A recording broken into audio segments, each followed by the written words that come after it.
It is Thursday, May 15th, and California Governor Gavin Newsom taking to the podium this morning announcing his policies have failed. Failed Californians wasted your tax dollars for absolutely no reason, announcing a surprise 2025 budget deficit again. Wait till you see this. Also, major news out of the U.S. Supreme Court on birthright citizenship. We're going to show you that and why it's so important to Trump's mass deportation agenda and a slew of other policies. Also, Trump successfully brokering peace talks this morning between Ukraine and Russia, happening now. They're still ongoing, and more stories as well from around the country. But before we get started, thank you for liking and sharing these videos. It really helps out the channel, and consider subscribing so you don't miss these regular updates. So 3 years ago, in 2022, Gavin Newsom made a spectacle out of his party's universal health care bill, a bill which moderate members of the California Assembly said at the time was fiscally irresponsible. We're not talking conservative members here. We're talking down the middle politicians who could see what any rational person saw when looking at the fine print of that bill. We cannot afford this. It's unfair to all Californians using our tax dollars to provide free health care to illegal aliens. It's unfair. Nobody agrees to this. Did he listen? Did he heed that advice? No, he did not. In fact, the Gavin Newsom of 2022 was a very different person from Gavin today. Think back to 2022, the height of the Biden administration, a time when Dem-run states were still wielding power over their constituents through emergency orders, pandemic preparedness. This was right after Gavin closed all the beaches in California, instituted curfews, closed state parks and schools. His party was on like a full-fledged race to the left, and Gavin was intent on winning it. In 2022, he still thought he had a chance to be the party's presidential nominee. So what did he do? He not only endorsed this bill, but helped usher it through the legislature at lightning speed, ignoring all the warnings, clear warnings that it was unaffordable. There was no way to afford this. Here he was making the announcement, throwing a party that California will be the first state in the union to offer universal health care to all Californians and to all illegal aliens, to everyone and anyone. We're just giving our money away. Watch. California is poised to be, if this proposal is supported, the first state in the country to achieve universal access to health coverage. So what does that mean? It means full scope Medi-Cal, including long-term care, IHSS, behavioral health to all low-income Californians, regardless of immigration status, regardless of their age, regardless of their immigration status. Full implementation will initiate January 2024. Well, what do you know? Fast forward to today, Newsom announcing this morning he is ending this policy in failure. It turns out California can't afford it. What do you know? Announcing he is freezing enrollment in Medi-Cal for all undocumented immigrants starting in 2026. And get this, he's also proposing existing Medi-Cal recipients must now pay a $100 monthly premium starting in 2027. So much for free healthcare. You can't make this up. In a matter of months, Newsom manages to turn a $363 million surplus into a $16 billion deficit. 3 months ago, he came out hailing California was running a surplus in 2025. $363 million surplus, he said, for 2025. Something everyone was scratching their heads over. How in the world was that even possible? Well, it turns out it wasn't. Admitting this morning his calculations when he said that were horribly wrong. Vastly overestimating 2025's revenues. And guess what? Guess who he's blaming for this shortfall? I hope you're sitting down. President Donald Trump, of course. Watch. When we last met in this room, we estimated we said it was in essence a balanced budget, $363 million. That was the estimate in the January presentation, all things being equal. Interestingly, since January, the presentation that I provided you had a revenue projection, and we were off. We were significantly off. The revenue that came in from January through April exceeded our expectation by $7.9 billion. The economy of California was humming. An additional $7.9 billion above our projections we were collecting. That has significantly changed since the actions of this administration. We now project on the basis of the work that's been done by not only our finance team, but those experts that we counsel and engage in an independent review of our estimates. We estimate that the impacts that I just laid out as it relates to what's going on in Washington, D.C., instead of seeing that increase in revenue through April that we were experiencing, again, $7.9 billion above, we're going to see an impact about a $16 billion downturn, not all in the next fiscal year, but fiscal year plus one. This goes into basically a 2-year.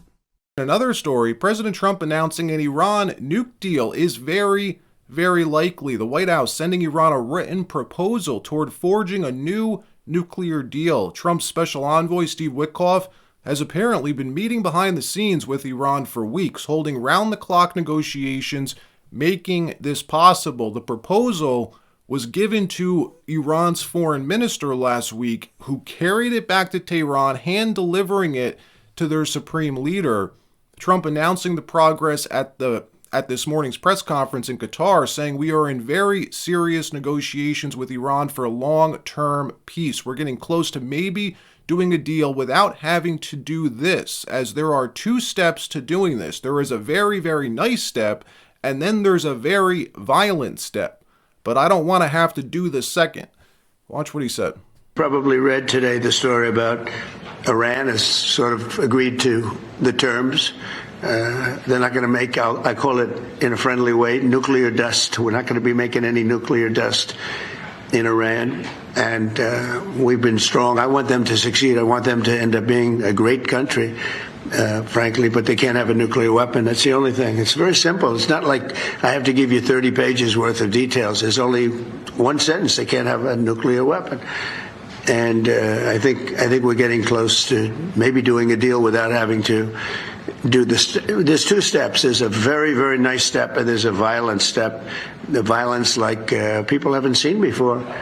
And I hope we're not going to have to do this. I don't want to do the second step. Some people do. Many people do.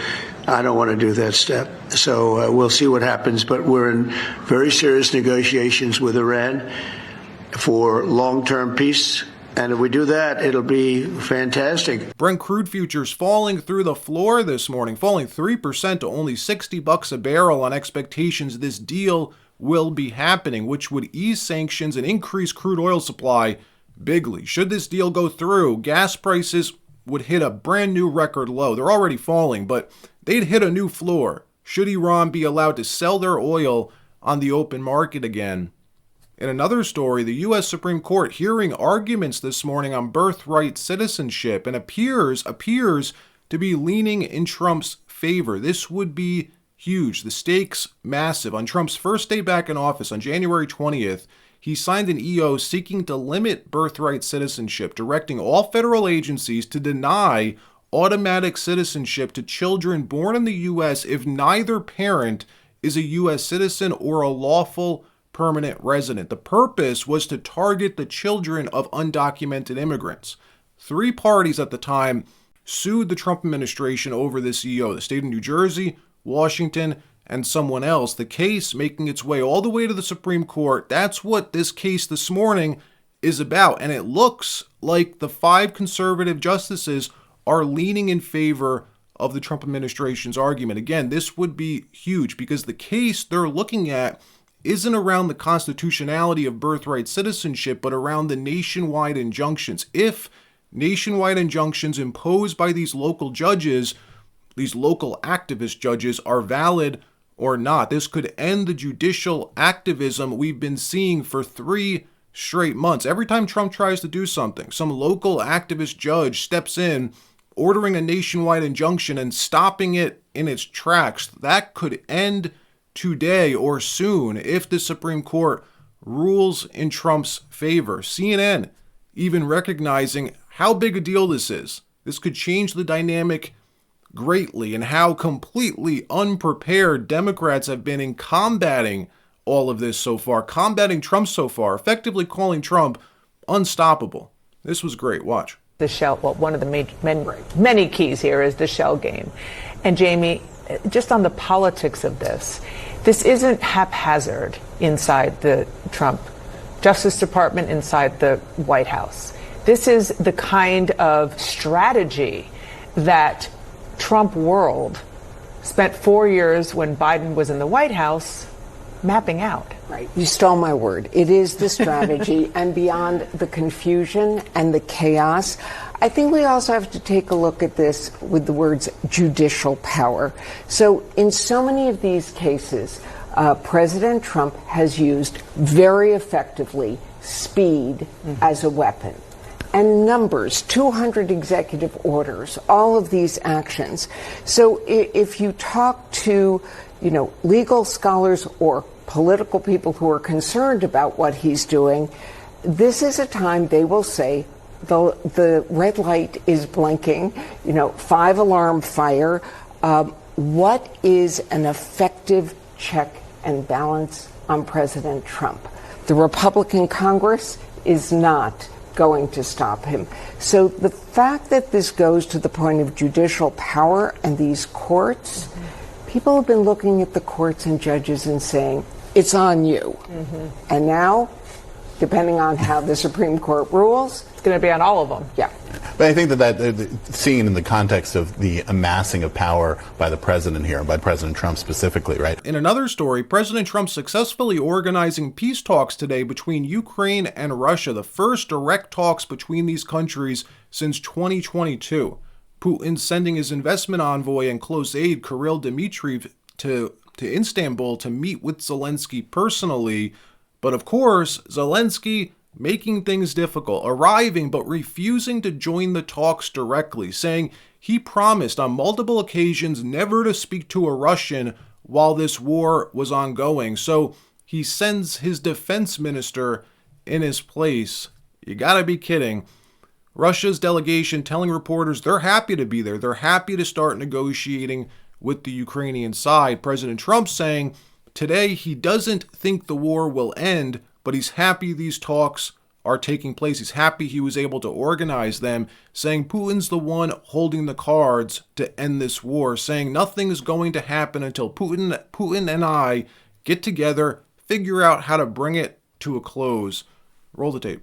Nothing's going to happen until Putin and I get together, okay? And obviously he wasn't going to go. He was going to go, but he thought I was going to go. He wasn't going if I wasn't there. And I don't believe anything's going to happen, whether you like it or not, until he and I get together. But we're going to have to get it solved because too many people are dying. Look, the bottom line is if it weren't for Trump pushing this war to an end, I don't think it ever would until Russia just completely dominates Ukraine. But we'd be funding them for years, 20 years from now. I bet we'd still be sending money over there, just like we did with Afghanistan. Trump really is the peacemaker in chief. All right, that wraps up this episode. Like, subscribe. We'll see you next time.